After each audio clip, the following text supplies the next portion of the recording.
Okay, I'm going to go ahead and start us off. So, welcome everyone to this Lunch and Learn with Apprenticeship Illinois. We're excited that you are spending your lunch hour with us today. My name is Kirsten Bayer, and I'm the Assistant Director of Communications with the Illinois Center for Specialized Professional Support. I'm also the lead support staff on the marketing work group as a part of the Apprenticeship Illinois Committee, which is a part of the Illinois Workforce Innovation Board. And we're going to elaborate about that a little further in the slides to come. So thank you all for joining us today. A couple of housekeeping items before we get started. We are on Zoom meeting, and this session is being recorded. So just be mindful of that. If you decide to turn your camera on, we do invite you to participate either via the chat. You can post any questions or comments in the chat, or you can feel free to unmute yourself and ask a question live towards the end of the session when we pause for Q&A. We do ask that you remain muted, though, throughout the presentation until we pause for questions, just so we can avoid any disruptions.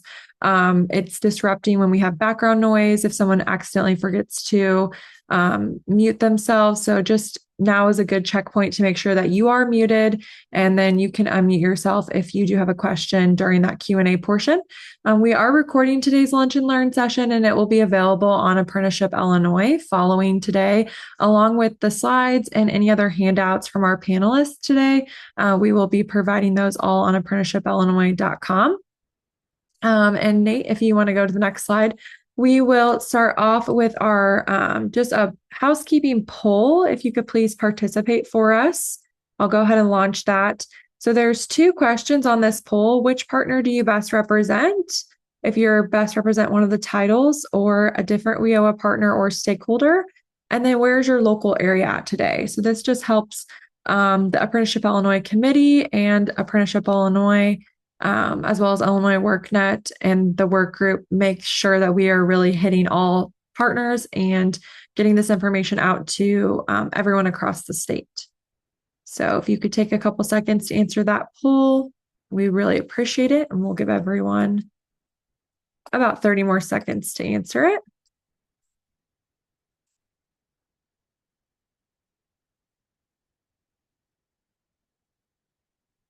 Still have some people joining us as well. But we will go ahead and end that poll, and I'll just debrief on it really quickly. We have mostly Title I partners with us today, as well as a lot of other WIOA partners and stakeholders. If you're an other WIOA partner or stakeholder, feel free to type in the chat what organization you're with or what partner or stakeholder you're with. We would love to know more specifically. And then it looks like we have a good span across the state. Most of you are from Central Illinois, though, which is great to hear. So thank you for joining us today and spending your lunch hour with us. So Nate, if you want to go to the next slide, please. Thank you. So Nate, I'll hand it off to you for this slide. Absolutely. Good afternoon, everybody. Thank you again for joining us for our Lunch and Learn Employer Panel webinar today. Happy National Apprenticeship Week to you and yours. My name is Nate Carlson. I'm the Technical Assistance Director and State Mentor for Apprenticeship Illinois. We provide services to employers who are interested in developing and registering registered apprenticeship programs. And we actually, through our grant from the Department of Labor, offer a network of regional specialists throughout the state, some of whom might be on this call. And so if you are one of our specialists, I'd invite you to introduce yourself in the chat real quick. Our specialists conduct in-person and virtual apprenticeship outreach through events and employer consultations. They receive and pursue referrals that we receive to the apprenticeshipillinois.com website.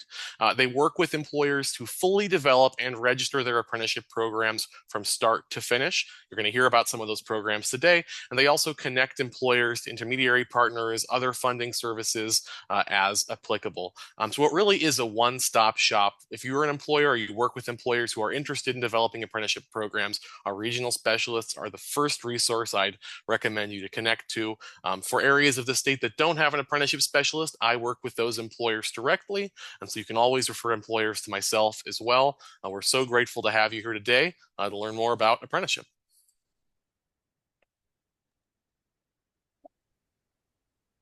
I'll hand things off to Tony Furman to tell you a little bit about the Apprenticeship Illinois Committee. Great. Thank you, Nate. So my name's Tony Furman. My day job is I'm Director of Employment and Training for Madison County in southwestern Illinois, but I have the pleasure of serving on the Apprenticeship Illinois Committee. The Apprenticeship Illinois Committee is one of 4 content-focused committees that have been brought about by the Illinois Workforce Innovation Board, the State Workforce Board. Our chair is Daniel Sirota. He serves on the IWIB. He is Vice President of Government Affairs for AON up in Chicago. The other members of the committee of the Apprenticeship Committee do not have to be appointed by the governor. They're invited by the chair. There are typically about 20 voting members on the committee, and the committee is focusing on 4 different areas. We're trying to expand apprenticeships geographically into new industries throughout the state. We're looking to increase diversity, equity, and inclusion in apprenticeships. We like to see a broader mix of individuals with differing backgrounds moving into what we call non-traditional apprenticeship programs. And we're looking to formalize the apprenticeship coordination across the state through the different partnering state agencies. We want one message, one sort of overreaching goal for the apprenticeship committee throughout the state. And we're looking to grow statewide capacity for apprenticeship opportunities for both career seekers and also on the business side. We've seen apprenticeships be a very effective way for individuals to earn and learn, which is a big piece nowadays. A lot of people cannot be in school for a couple years without an income. So apprenticeships is that earn and learn model that everybody talks about.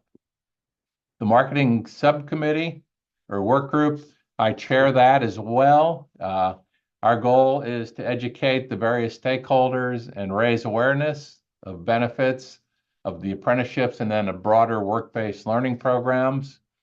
And a big piece we're doing right now is organizing events and marketing around National Apprenticeship Week. So National Apprenticeship Week has existed for 10 years. This is the 10th anniversary.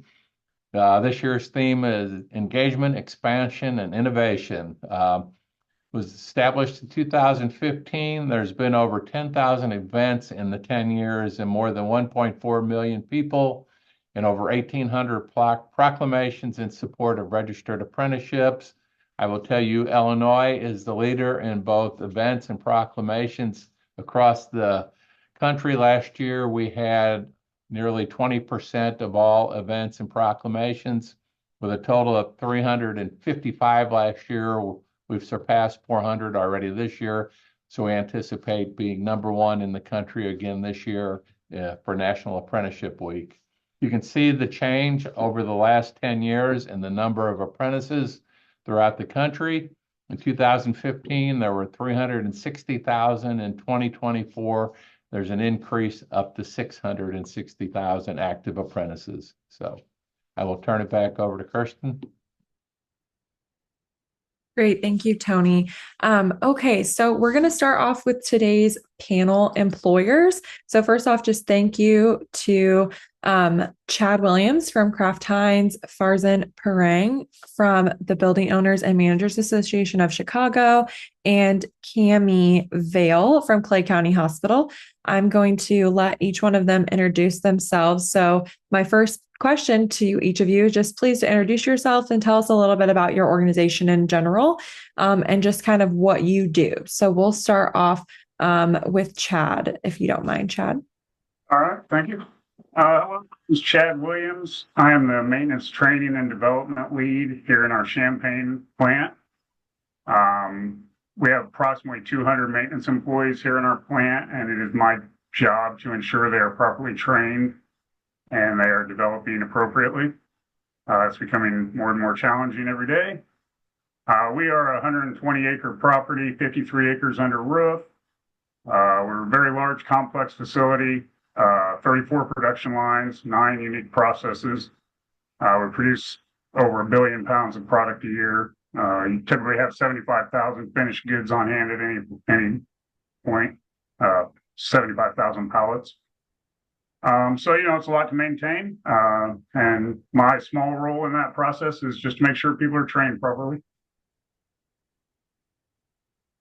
Awesome. Thanks, Chad. We'll hand it over to Cami. Hey, everybody. I'm Cami Vale. I'm the clinical nurse educator at Clay County Hospital. So our facility, we are a 20-bed critical access rural hospital. here in kind of southern central Illinois area. And we have been working to develop the first RN apprenticeship program um, in the state of Illinois. That was kind of our claim to fame for that. But we know with the healthcare industry and nursing specifically, there is just a huge, huge need for nurses, and that's going to grow. So that's kind of where we're at and what we did. Very cool. Thank you, Cami. And then I'll hand it off to Farzan. I'm sorry. Excuse me. No worries. I'm Farzan Prang. I'm the executive director of BOMA Chicago. We are the trade association for Chicago's office building industry, commercial office buildings, not to build the building, but once they're built. So similar to Manufacturers Association or retail merchants, we are the trade association for the entities that own and also manage Chicago's large office buildings. So we represent most of downtown in Chicago. I think it's about 80% of the square footage of all office square footage in the city. So like any trade association, we advocate on behalf of the industry. We do a lot of professional designations and training for our members, networking events, things like that. And I think we're probably unique in this panel in that we are not the employer for our apprenticeship program. We're the sponsor. We created it, but the employers are the commercial property management firms who manage our buildings. So it would be like a JLL or a Hines or CBRE at all. Very cool. Thank you. So our next question, and whoever wants to take it can feel free to jump in, is just what sort of challenges were you facing in regards to training or retaining skilled talent that inspired you to pursue a registered apprenticeship? I can go first, I suppose. Yeah, we've definitely noticed it's becoming more and more difficult to obtain skilled labor, especially in our electrician and line technician roles. Electrician is fairly self-explanatory. A line technician essentially runs the production line through the week, leads the line, and does any troubleshooting and any repairs as needed, and then maintains the line as needed so it's in an optimal state. Those two roles are the ones that have been a challenge for us. We kind of solved the electrician problem on our own. We have an in-house apprentice program we've implemented 2 years ago. It's been very successful. But the line technician role is it's more encompassing. We have over 100 line techs, so there's a lot. And we've just had a lot of trouble recruiting skilled workers. And also people don't seem to want to work the hours like they used to, more focused on home time. Poor retention, some of that due to poor training in the past.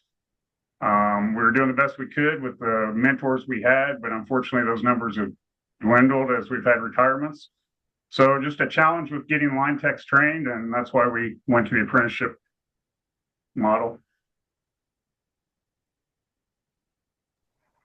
I can go next. So since we are a small critical access hospital and rural community, our pool of nurses is smaller than a bigger, more urban area. So that kind of limits us. And we know generally across the nation, there is this huge shortage of healthcare workers and nurses. So that's minimized our pool to hire from. And then we're also competing with bigger facilities who are within hour to hour and a half drive away, who are able to pay those bigger wages. And then COVID hit, which really just sunk its teeth into the nursing shortage and made it a lot more tricky to get these people in here. So we had to come up with a good way, something that stood out among everything else that was out there. A lot of places have tuition reimbursement. We have tuition reimbursement, but we need something bigger. And this apprenticeship allowed us to do that. On our end, we were hearing a lot from members that so for our apprenticeship program, it's for a tenant services. Can folks still hear me? My video looks like it's frozen and awkward. There we go. Yeah, we could still hear.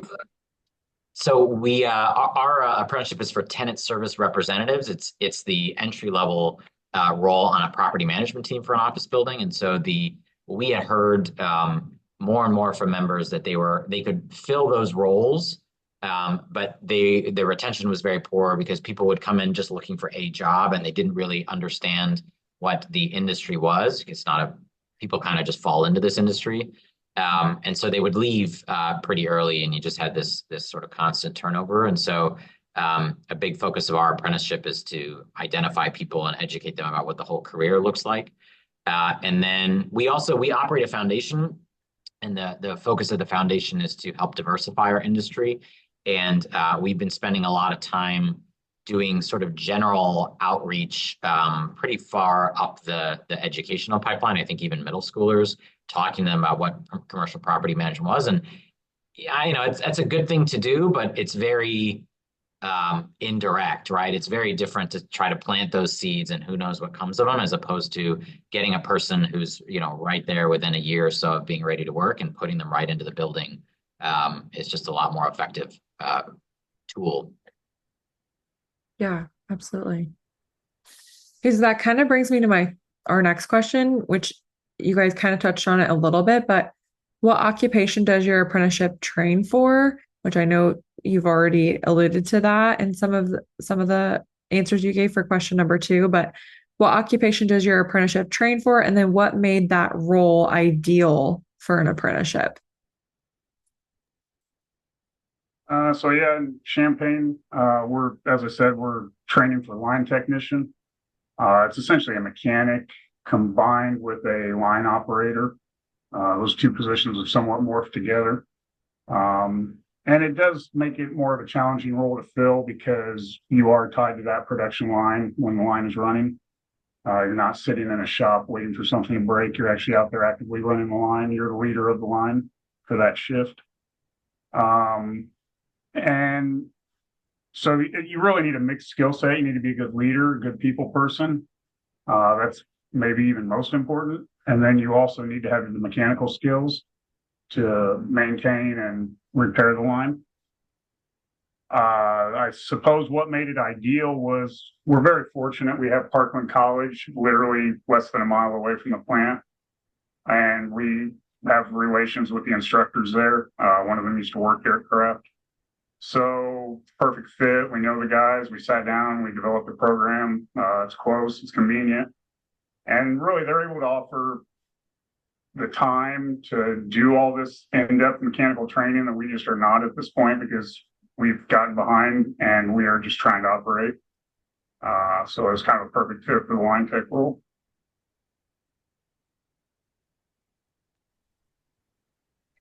With our program, of course, it's the RN apprenticeship program, but it kind of goes through a 3-phase. We partner with Illinois Eastern Community Colleges, so we're fortunate that we have them we're kind of in the middle of them. There's one in Fairfield, Alney, Robinson, and Mount Carmel. And so what we do is we bring on students who are accepted into their first year of the nursing program at any of those 4 schools. They do have to have their CNA certification, and which is a requirement for that program. So that kind of falls hand in hand with that. They come on and we only require them to work 1 12-hour shift a week, but they work in that CNA role. And then as they move through their nursing program, it's a bridge program. So after the first year, the students are able to take a 6-week LPN certification course. So we do require that our apprentices do that as well. And then they move in that LPN role. And then they take their last year of nursing school, and then of course they will graduate with their RN. So we kind of move them through, and it helps to learn the culture, and they're learning the skills as they progress on. So it's been very helpful with that. In our case, the role we thought was well suited for an apprenticeship model because it doesn't really have big barriers to entry. You don't have to know any digital skill, manufacturing, all that kind of stuff. It's really more about aptitude and managing a big building is a lot of customer service. It's a lot of fire drills. So having that kind of gregarious personality, being cool under pressure. You at some point have to learn accounting, but it's not rocket science accounting either. So it really it's really about just finding somebody that is interested in it and has some of those aptitudes. So you kind of just walk right in. In our case, typically the industry doesn't hire a lot over, unless you have a 4-year degree. And so in our program, we partnered with City Colleges of Chicago for associate's degree students. And so in their second year of getting their associate's degree, they're part-time in the buildings. And then when they complete their degree, they roll in full-time in the building. So that was kind of part of that too, just helping diversify the industry and helping folks look at those educational requirements a little bit differently. I will say too, I'll just put in another plug for Illinois is we are the first registered apprenticeship program in the country for commercial property management.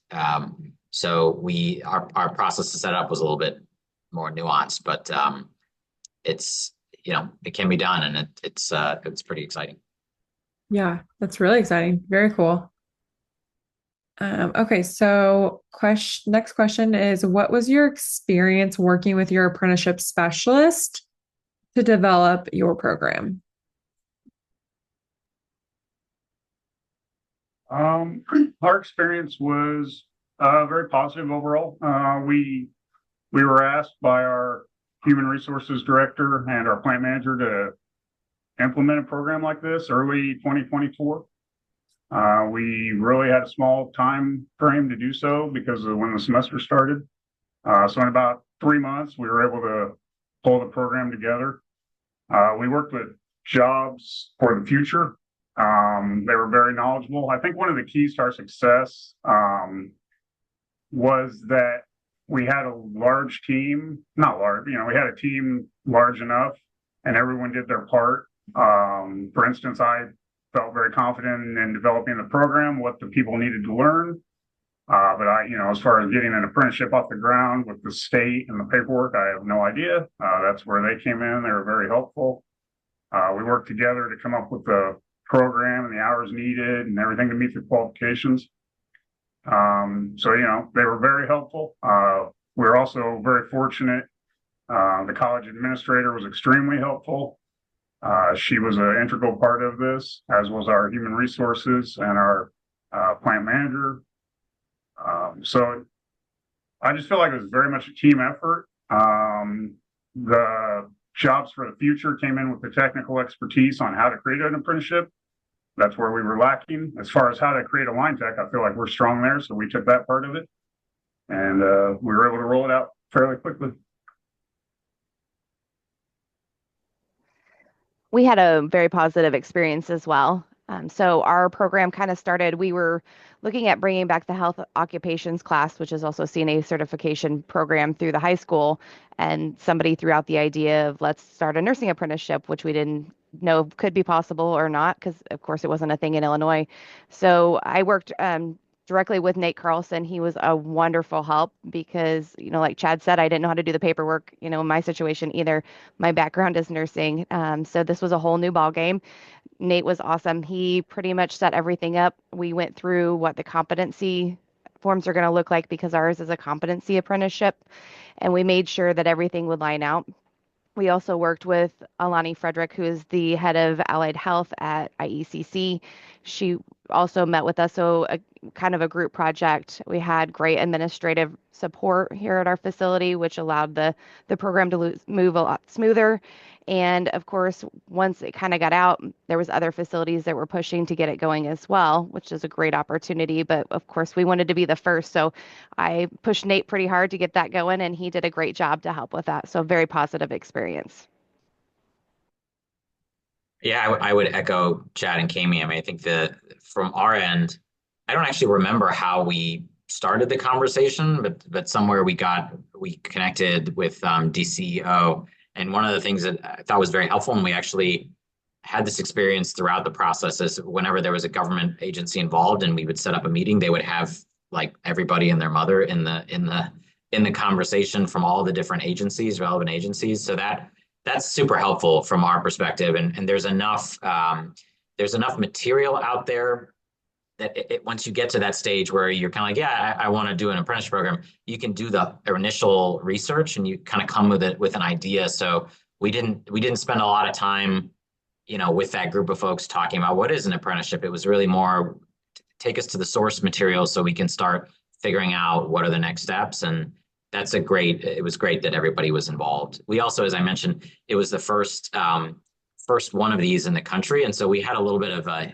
weird hiccup in that process where the Federal Department of Labor did not recognize our field as a occupation.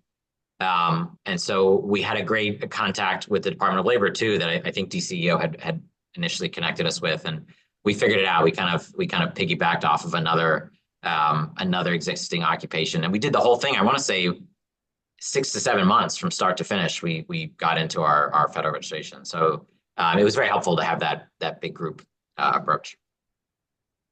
Awesome. I actually forgot Nate was in one of those calls too. I kept thinking, Nate's name is so familiar to me, and he was in one of those round tables at one point. Yeah, Nate's everywhere. We just stick him everywhere for the state. Okay, great. So what benefits have you seen since implementing your registered apprenticeship program?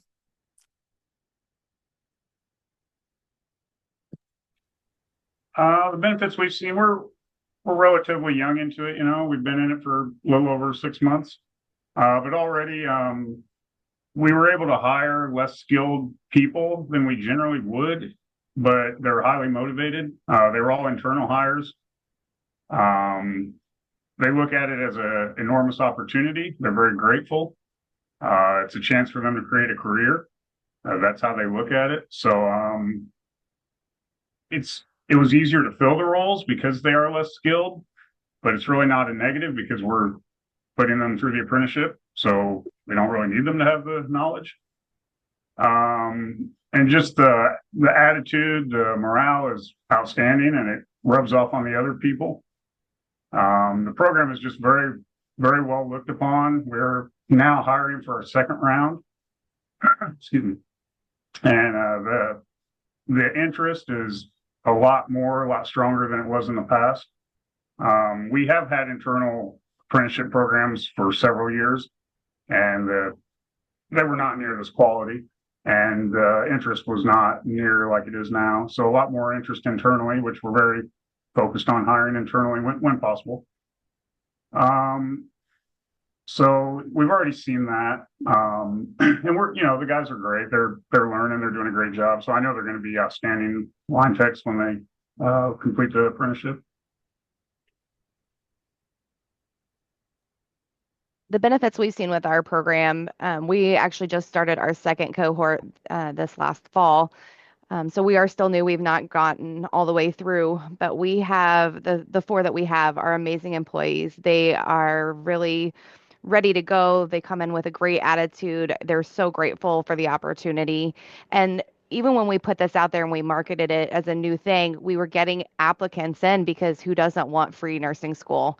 Who doesn't want to get paid to sit in the classroom when they're already planning on doing that anyways?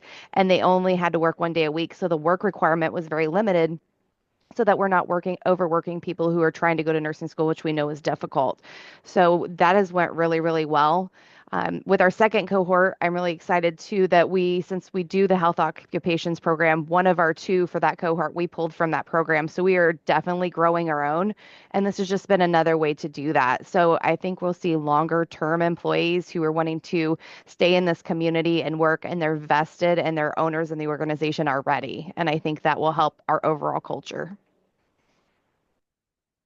Our program is very young still. We started fast but small. We've got 3 apprentices, each with a different property management firm, and they started between August and September. So it's still really early, but everything we hear is that it's going very well, both from the apprentice side and from the employers. We've got our first official sort of employer check-in with city colleges, I think, in the next month or so. But so far all things seem like they're going well. We are just starting to recruit employer firms for our next cohort next year, and the apprentices have been excited enough to, they've been making speeches and being on videos and marketing collateral and all that stuff. So far so good. That's awesome that you have such high interaction from your apprentices. What has surprised you about the experience of registering and operating your registered apprenticeship? Expect that question. What has surprised me? I suppose it's not as complicated as I would have expected. With the help, it's actually quite simple. And then once you get your initial group, the second cohort's very simple. You've already filled out the paperwork. You're just changing some information as appropriate, but really it's quite simple. You know, with the right team, we have a very strong team here. We're very fortunate. We have a lot of resources, but everything scales. You know, I would think a smaller plant could implement something like this as well. But just it's not complicated with the right help. I'm definitely going to echo Chad. It's not as hard as it seemed. I remember when this got brought up, I was like, I don't even know where to start. But with the help that we got, then the paperwork and getting things going, it wasn't so complicated. Nate really explained things to where I understood what we were looking for, and we were able to partner with the college. I actually have a person at the college now who handles the paperwork on their end. So really the biggest surprise, maybe that first cohort, was just some of the logistics on who was going to enter time and who was going to track hours and who was going to make sure everything hit. And then now that the second cohort's going, it's pretty much just smooth as ice. It's going very well. Yeah, I would echo that. I think no major surprises. We've had a very pleasant experience with our city colleges, which is in sort of a multi-year process of being really geared and oriented towards apprenticeship programs. And so they've been really great. Maybe I would say that I was a little surprised that our employer firms were sort of as willing and eager to go along this journey with us, because we did most of that incubation and creating this thing on our own. So they were pretty quick to say, yeah, let's try it, and to hire the first cohort. Awesome. Okay, last question, and then we'll have an opportunity for questions from the audience. So if you're an audience member, definitely be thinking about what you want to ask these employers and association. What would you tell employers or other associations for you, Farzan, who are considering implementing a registered apprenticeship program? What advice would you give them, or what would be one thing that you would tell employers? The advice I would give would be to implement a solid team, whether that be 2 people or 10. You need your subject matter experts as possible. Reach out to someone from your organization or Jobs for the Future, something along those lines. It's going to make the process so much easier. Anytime you're trying to learn a new skill, it's going to go a lot quicker if you learn from someone that is already an expert. And just don't feel like it's overwhelming or something you can't accomplish. When I was first approached with the idea, I thought it was a great idea. It's, how could you not think it's a great idea? But I had zero idea how in the world we were going to do it. And it's really not that complicated. The best advice I could give would be to do it. It has worked out really well. We've been very fortunate on the applicants that we got for the program and that are going through the cohorts. We've been very fortunate that they have such a great attitude. And really, like, the biggest advice other than that would be just make sure you have that clear team, know who's going to do what, know what those roles are going to be. That was kind of the logistics that we worked out on the fly with our first cohort. So just have that defined. And with that clear communication, it helps. I did a few things. One is so we wrote our own standards for their registration. I know you can kind of copy and paste from others. For any folks who are designing their own, just to build in as much flexibility as you can. I think we might have pushed the envelope a little bit on that on our end from some of the reactions that we got from our Department of Labor point. But we very much wanted it to be, because, again, we were the sponsor and we have a large host of potential employer firms that do things differently. We built it out that it's a hybrid model. So you can, for everything, right, for the OJT, et cetera, you can do it by hours or competencies. And even the same with our RTI. The employer can basically say, you're good. Like, you don't need to spend this extra time in the classroom. You've met what we think is the competency. Or so we tried to build that in everywhere to have that flexibility. The other thing I would say, again, this is maybe more pertinent for folks who are dealing with sponsoring entities who are different from the employers. We moved pretty fast to set the whole thing up, and we had some local champions who had agreed basically to bring on sponsors. We had them signed up, offers extended and accepted before we had gone through the process with the employers to sign. There's that Exhibit D for the registration. The employers have to sign an agreement. And that took a while, even after we were live in the field with these apprentices to have, because then it's, if they're big national firms, it's going to somebody in some different state, doesn't know what this is potentially. And, they're kind of going through with a fine tooth comb. And some of that can be, I don't want to say intimidating, but it's federal regs, right? About hiring discrimination and all this stuff. So if you have somebody that's wants to go through all of the regs, like that process can take a bit of time. So I would say start that earlier than later. And then the other thing that we did that I think has worked out really well is we had made all these offers and acceptances in, I think, March or April for the apprentices, and then they didn't start until August and September. And so in that interim period, we just invited them to all the sort of events and things that we had going on as an association. So just trying to kind of get them into the fabric of the community and meet people. And we had set them up with mentors who were not part of their employing firms. So they just had a bunch of layers of folks they had already met and folks that they could ask questions to if they didn't want to, ask that question of their employer. So that seems like it's gone pretty well too. That's very cool. I know a lot of mentorship programs are very valuable to the apprentices. So very cool that you guys implemented a mentorship program, especially with someone who wasn't employed by their employer. So that way they could have kind of that separation for any of those questions. One thing I'll add too, just while people are thinking up their questions. So City Colleges has a partnership with an organization called 1 Million Degrees that provides sort of a host of wraparound services for the apprentices, like transportation, things like that.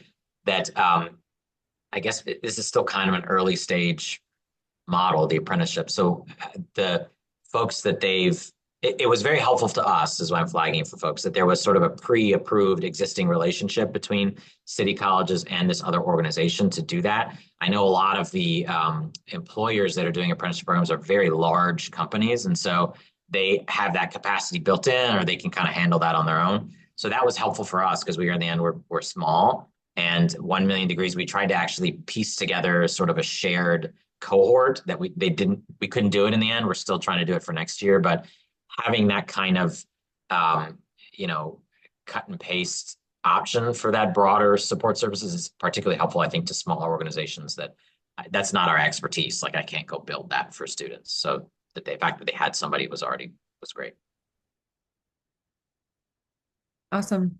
Yeah, we all know that apprentices need those wraparound services. So to already have that feasible for your organization was probably very valuable, I'm sure. Okay, so we are now at the point for Q&A, Nate. So if you are an audience member and you would like to unmute and ask any of the employers or Farzan from the association a question, or if you would like to type it in the chat. I know we had a couple questions in the chat, but it looks like Chad and Tony kind of already addressed them. So we'll take. As far as the age on our apprenticeship, we have no age concerns, 18 or older. To the points of the high school, I totally agree. Probably something we want to start doing is trying to get into some of the high schools and attracting kids, showing them the opportunities we have, because we do have large opportunities. Yeah, we'll take young, old, doesn't matter.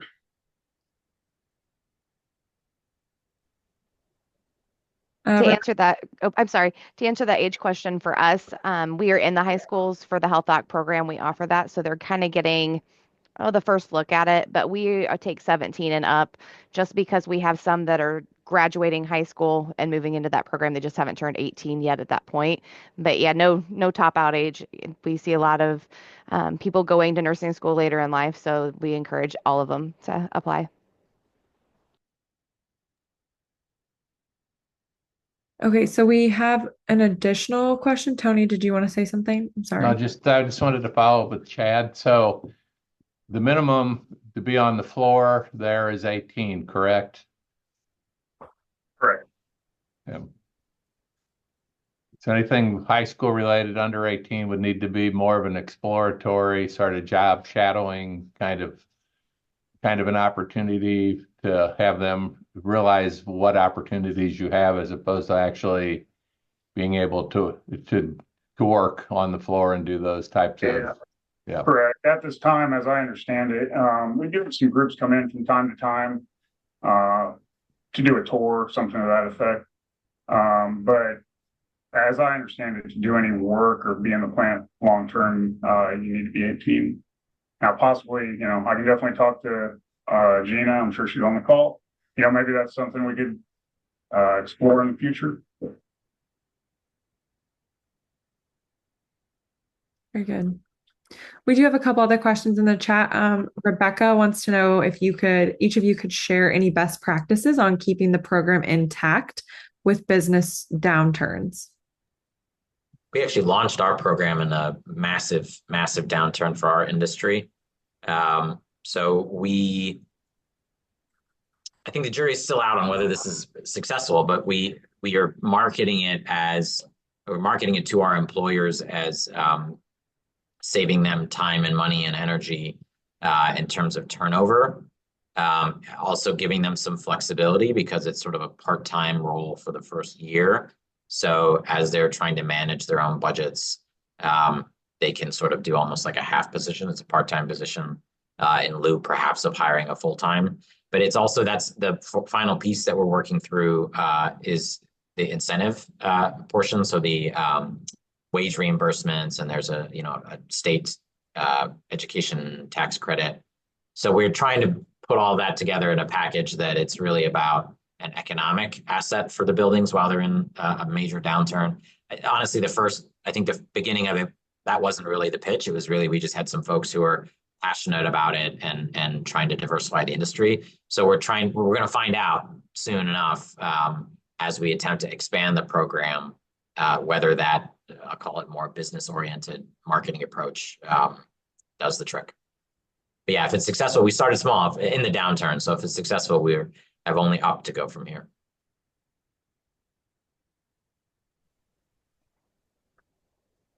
Yeah, it's a very good point. As far as sustaining, it's an easy thing to cut. In the past, we've had apprenticeship programs in the past, not to this level, just internal. And there was a time when they were cut due to a downturn. I don't have any brilliant ideas other than just trying to show their worth all you can, showing what they've brought to the company, the skilled people that they brought. I feel like if it's a very successful program, it's kind of hard to question. As I alluded to, we did implement in 2022, we implemented an internal electrical apprenticeship, full on hired an electrical trainer, built a classroom, built a lab. I mean, we have a electrical college in our plant, I would say, and it's unquestionable, the success. For someone to do away with something like that, they would, in my opinion, they were just being completely unreasonable. I know, it's not a great hard answer, facts and figures, but just to show its worth, I think is the most important. We went from being short electricians and the line suffering to we now are solid on electricians. We don't have an electrician problem at this point. One thing that we've done is when we bring our apprentices on while they're in school, one, we don't want to overwork them because we want them to focus on passing nursing school and it's difficult, but they come in as a part-time, no benefit employee. We're very upfront about that. And that's for the first 2 years of the 4-year total. So that second 2 years, of course, they're going to come on and they're going to get full benefits. But at that point, they're also going to be working full-time hours. So as we move through, that's going to fill 2 full-time nursing positions within our facility. And then every year we'll be adding 2 more on. So as we move through, we'll be filling those holes. And the success of the good employees that we've already drawn has kind of spoke volumes within itself, but just to keep those costs down. And we've also worked with our WIOA partner to help offset the costs of what the tuition has been.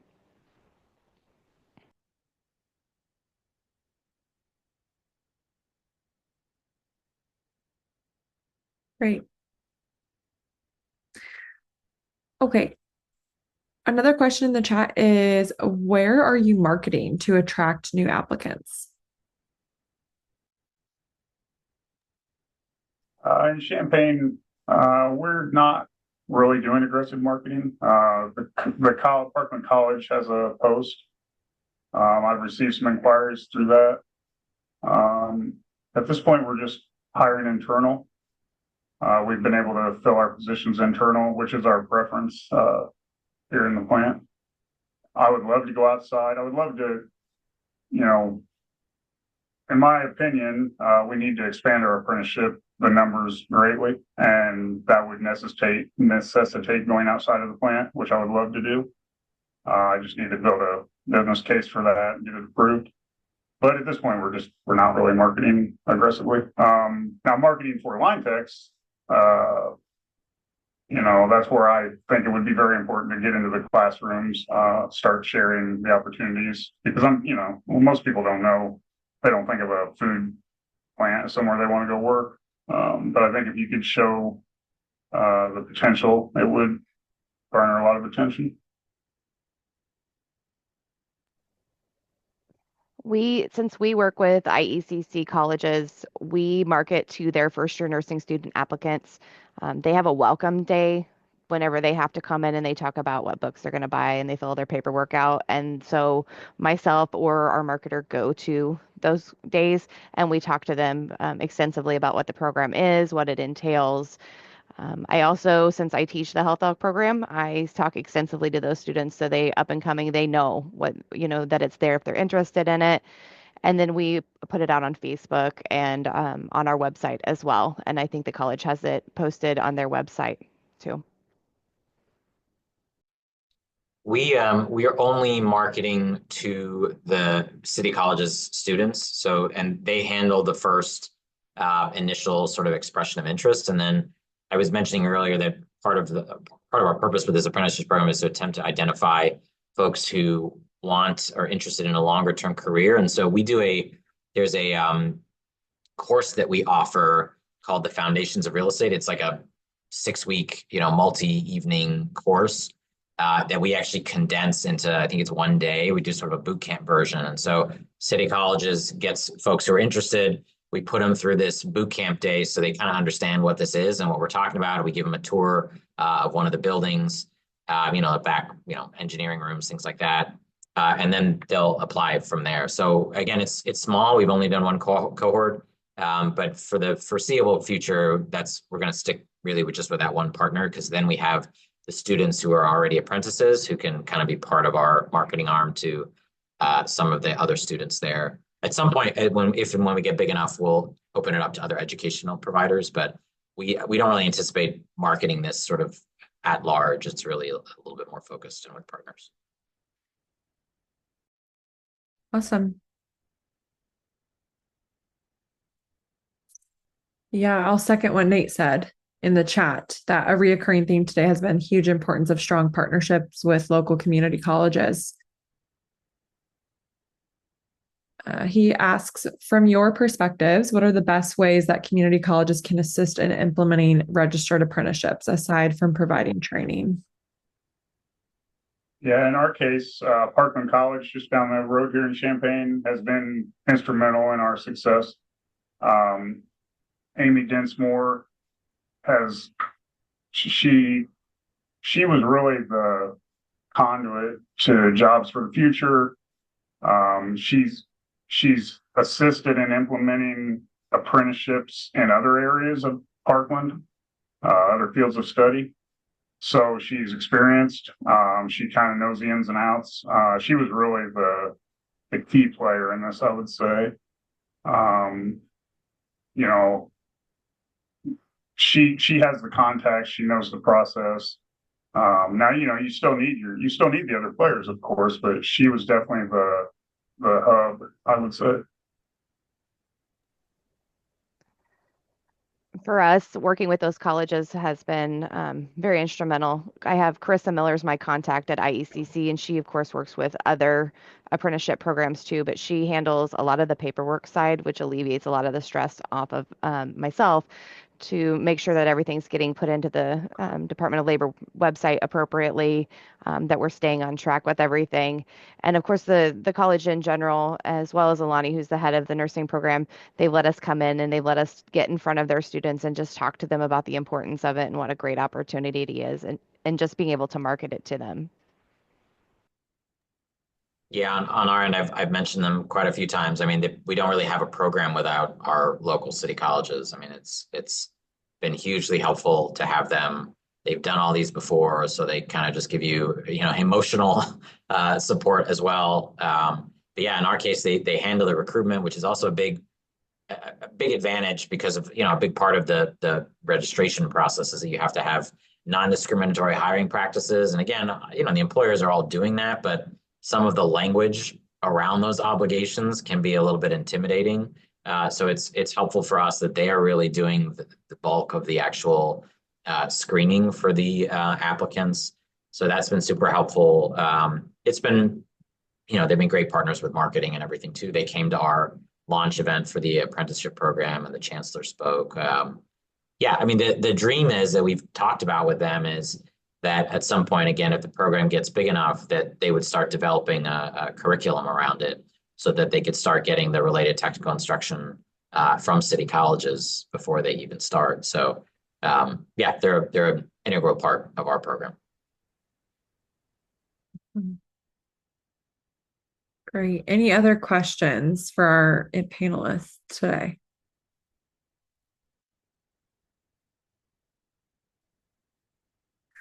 Well, I just wanted to thank all of you. Thank you so much to Chad, Cami, and Farzan for joining us and for your time today. We greatly appreciate it. Your success stories and testimonies are so valuable. And employers learning from employers is what's going to help us to create new apprentices or apprenticeship programs within the state. And so your time is so valuable, and we just really appreciate you giving it to us today. And then I also wanted to just reiterate, if you're an audience member, that we did record today's Lunch and Learn webinar, and it will be available on apprenticeshipillinois.com within the next 24 to 48 business hours. And we'll also put the slide deck and any resources from our panelists up there today as well. Nate, did you have anything to add before we close out? I just want to say thank you again to the panelists, and for those attending today. You've heard, I think really powerful testimonials, not only how easy apprenticeships are to develop and register with collaboration from your Apprenticeship Illinois partners. There is an endless amount of, also nonprofit and local CBOs committed to this work. And so, if you have questions, feel free to reach out to our team. We're happy to connect you to our panelists. So really, thanks everybody for their time. And when we celebrate National Apprenticeship Week, we're celebrating the opportunities that these programs create. Today we saw, three very different employers or organizations with three very different occupations for their programs.